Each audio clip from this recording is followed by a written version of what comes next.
Hukum e pakum, effective wheatla, mamasla, juslam, pakum, Chinina, Japanese, every nation is affected. Ime lagi se hikwiki de Galabanite, February 2nd, Gaius laka zawina quest laka quagu. What lachtens laka each nation, like Victoria, kada mbaye hela yekens ancestors, kada gole yeke people lam nukens, kada gach ik casa laket awina kwese get almost building, legislation building.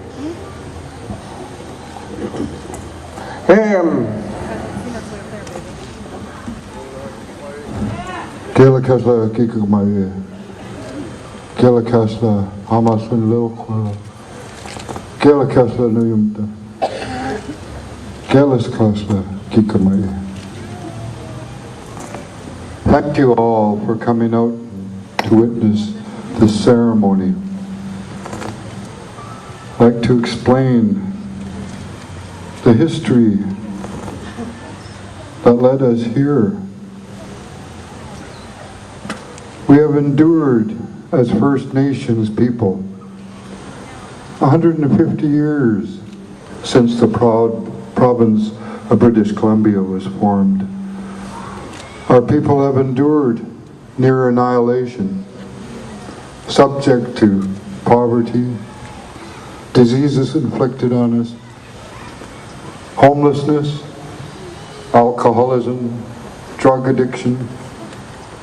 Now they're poisoning our waters, destroying our homelands.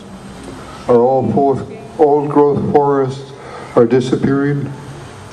Species are dropping off the face of the earth, and it's been accelerating for the last 150 years. These are dangerous times. What we need is to make people aware.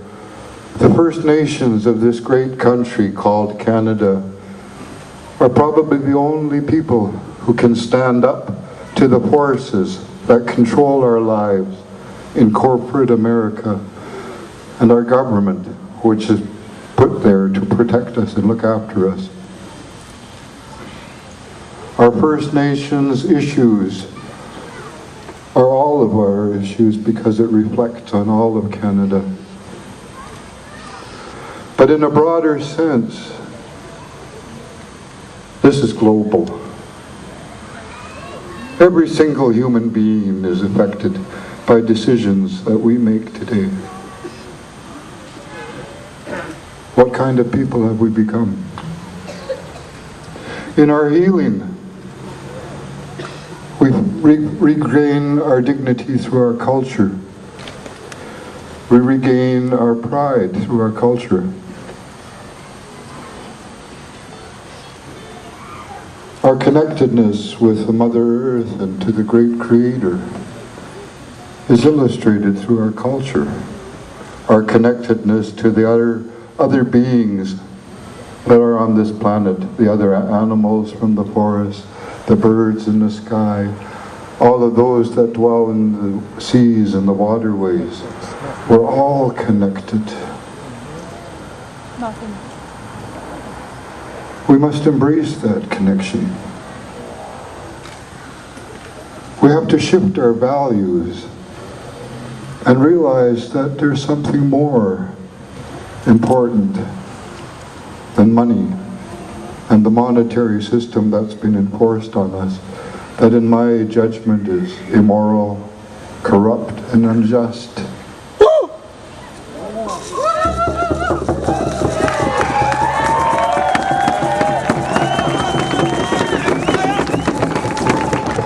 It's time to shift our values,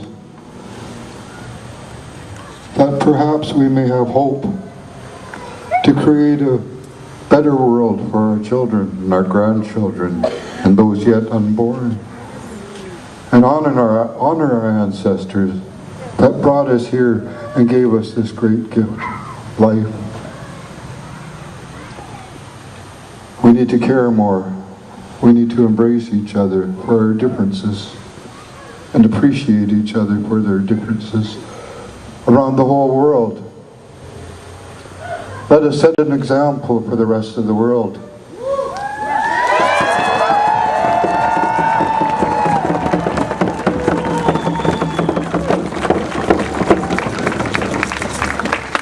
We are not terrorists. We're good people.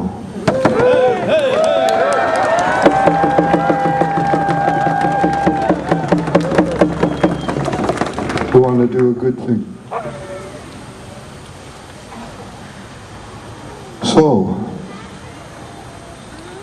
I was compelled, some 20 years ago, I had a vision that perhaps our people may come together and paddle down from our homelands in our great dugout canoes to this location and bring our children to these steps and break a copper.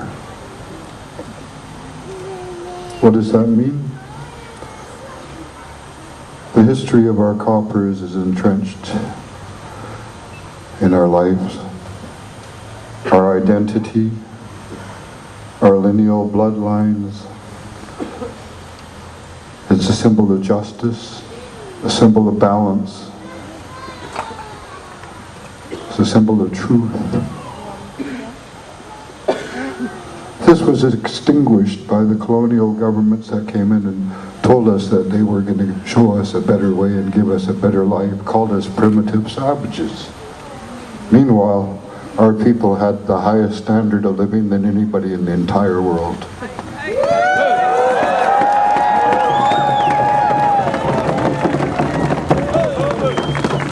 That sadly was taken away from us, stripped from us, and with it our dignity. We went through shameful dark times. Alcoholism again.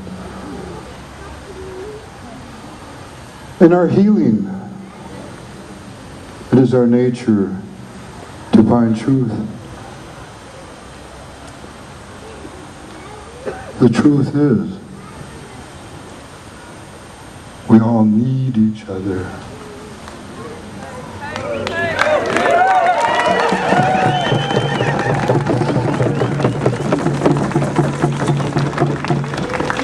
If we are to survive, we need each other. Getting back to the copper, that great symbol, that powerful shield,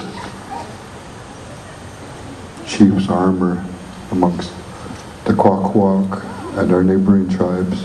We hold this symbol as sacred. Hold them up. Hold them up.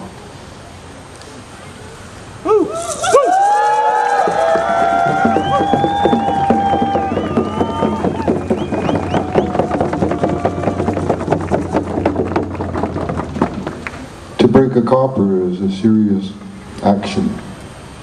The threat of breaking copper is a serious action. Today, breaking our copper, Namgamala, the main one, is making a statement.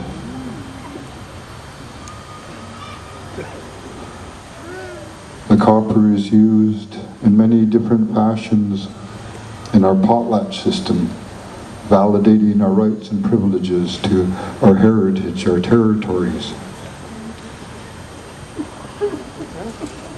To break it is an insult. It is a threat and a challenge.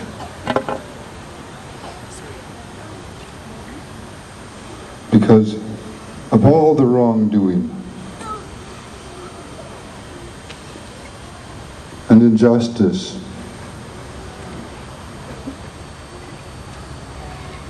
that has been administered on us as First Nations people. In our healing, we found the strength to find our way back to a certain connectedness in our understandings of who we are. And I'm compelled because of the Idle No More movement. It created an atmosphere that made this journey possible. A vision that I had some 20 years ago. It's all real now.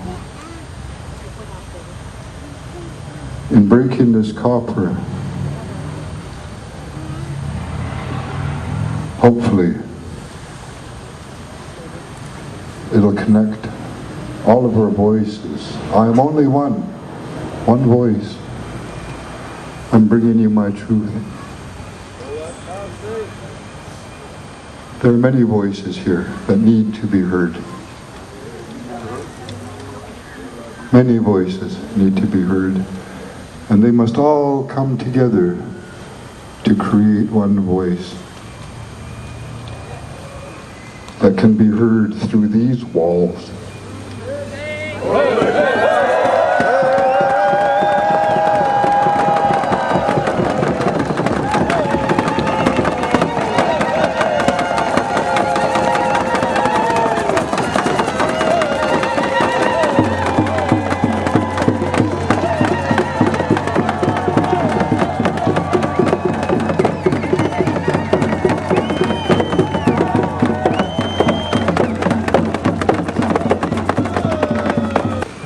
I'm always compelled when I come to this great city, the Queen City, as our people describe it.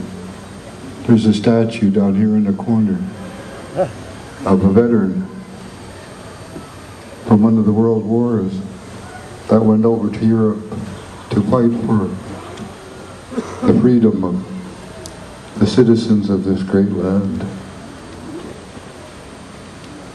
Many of them sacrificed their lives. Many of them never came home. Many of them were First Nations. We're part of a bigger thing now. It isn't a First Nations thing. Again, I call on all of my fellow man to open your hearts and understand.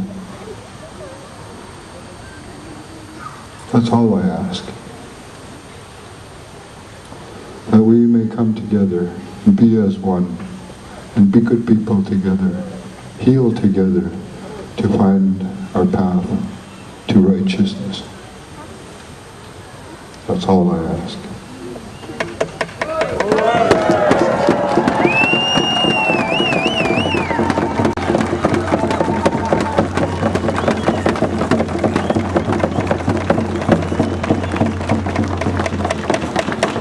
It's going to take a while to sort things out here. The ceremony won't happen right away. The Sanghees have provided us a boulder, a rock from their territory, sitting right here on the steps. And this is where we are going to break our family copper. I'd like to ask all of the hereditary chiefs to come forward to be a part of this process. I'd like to ask all of the spokespeople for the different organizations to come forward to have a voice today to express the urgency and the desperation of the situation that we're in and offer us some truth and clarity. I call upon my fellow chiefs to come forward, to have this voice.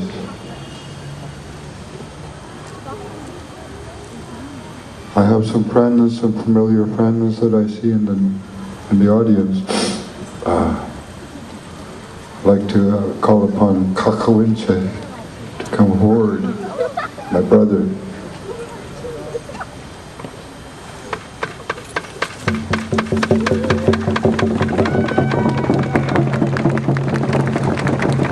Kailash Kakawinche.